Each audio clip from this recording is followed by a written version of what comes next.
Con su entrada como cantante fijo, como miembro fijo al conjunto de Miguel Matamoros, es cuando comienza realmente la etapa del Benny con el profesionalismo. La primera vez que se graba su voz, dicen que él se sentía como un niño pequeño y que empezó a llorar cuando escuchó su voz grabada en un disco de 78 revoluciones.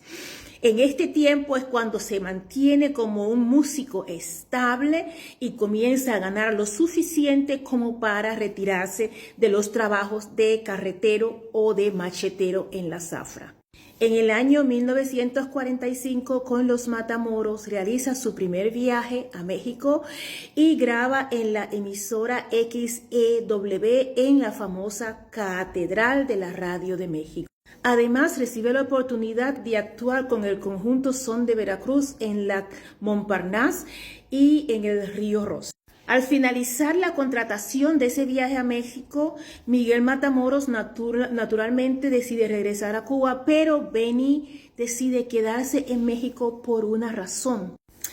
La primera era que había creado, como decir, una base de fans muy estable con la población mexicana, y la segunda es que había conocido a una mujer, la enfermera Juana Bocanegra, y se había casado con ella.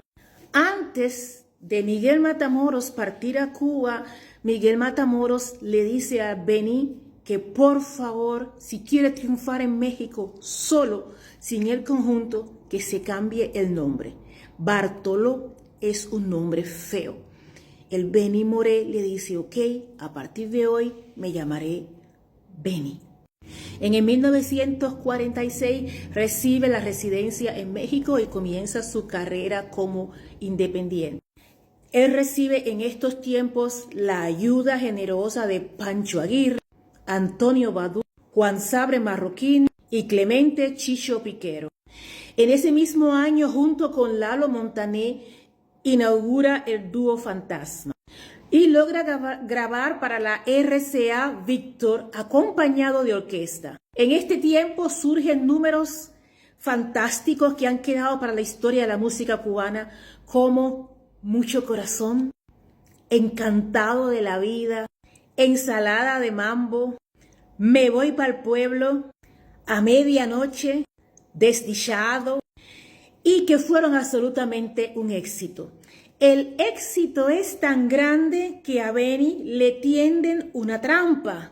Mariano Rivera Conde, el director artístico de la RCA Víctor, le hace al Benny firmar un contrato. Recordemos que el Benny solo llegó hasta 4º grado y era medio analfabeto. Le hace firmar un contrato en el cual él se compromete a grabar solamente con la RCA Víctor, independientemente de cualquier país en el cual él estuviese viviendo, y solo con las orquestas de Mariano Mercerón o Rafael de la Paz o Lalo Montané o Arturo Núñez o Chucho Rodríguez o Dámaso Pérez Prado. Él no podía hacer ningún tipo de cooperación ni ningún tipo de grabación que no fuera con estas personas, porque estas personas también trabajaban para la RCA Víctor. En el 1948 ya se convierte en cantante fijo de lo que sería después la orquesta de Dámaso Pérez Prado. En esta etapa también se consolida su labor artística y es cuando Benny Moré se convierte en un personaje crucial de la música latinoamericana. Con Pérez Prado graba Pachito Eche, Rabo y Oreja, Bárbara Batiri y Bonito y Sabroso, el mambo más conocido del propio Benny Moré. En el 1949 debuta con Pérez Prado en el famoso Blanquita en México. Ya es muy famoso en Venezuela, en Haití, en Puerto Rico, en Cuba, en Brasil, en Colombia y en Panamá. En México es tan famoso que los grandes artistas quieren siempre interactuar con él.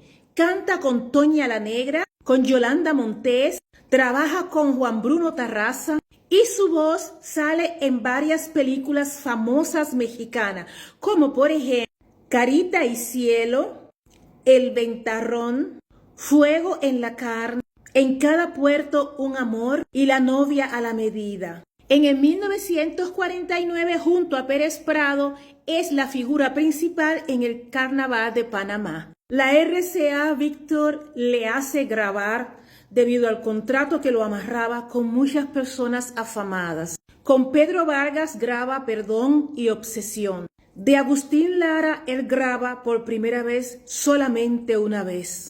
También graba La vida es un sueño por primera vez del cubano Arsenio Rodríguez. Graba Alma libre de Juan Bruno Tarraz.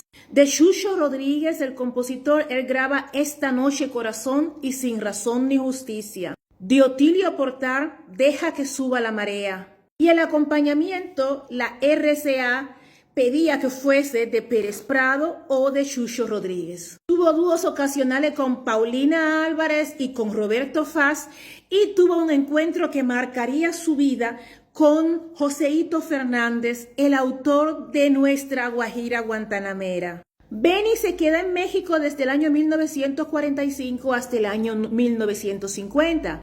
Pero su sueño siempre había sido la promesa que le hizo a su mamá de ser famoso en La Habana.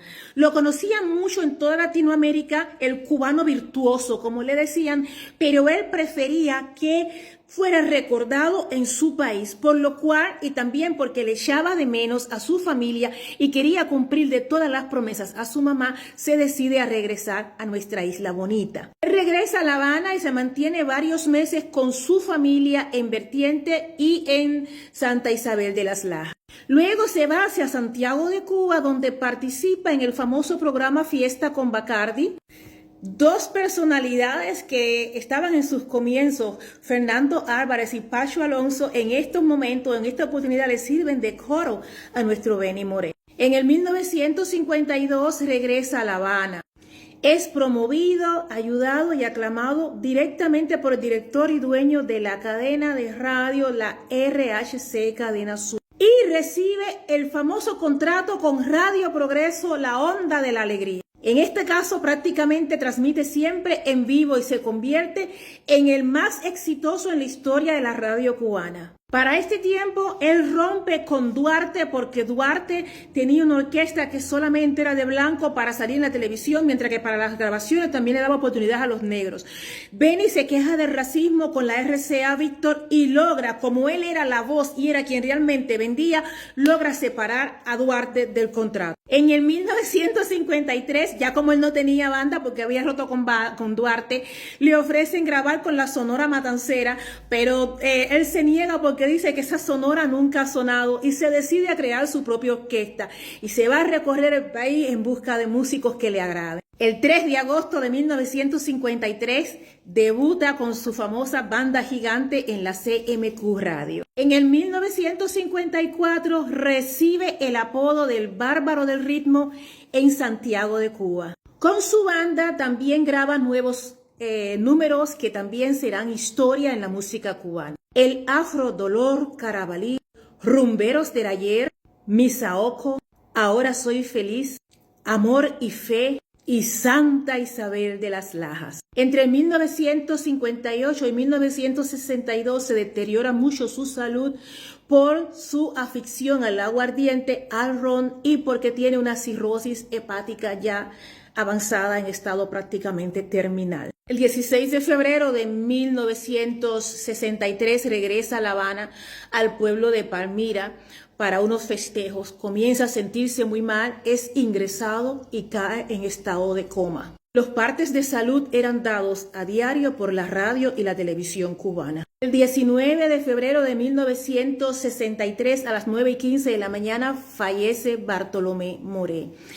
Aunque se dice o se ha mantenido la versión de que él muere por una cirrosis hepática, tenía una cirrosis hepática terminal, pero lo que lo mata es una pancreatitis. Tiene un fallo hormonal completo por una pancreatitis aguda, severa, y esto es lo que lo mata, aunque tenía paralelo la cirrosis hepática terminal. La Sociedad de los Congos, donde creció, lo despide con un rito mayombero y su cuerpo descansa para siempre en su pueblo, Santa Isabel de las Lajas. Bartolomé Maximiliano Moré, el Benny de Cuba, el mayor entre los grandes.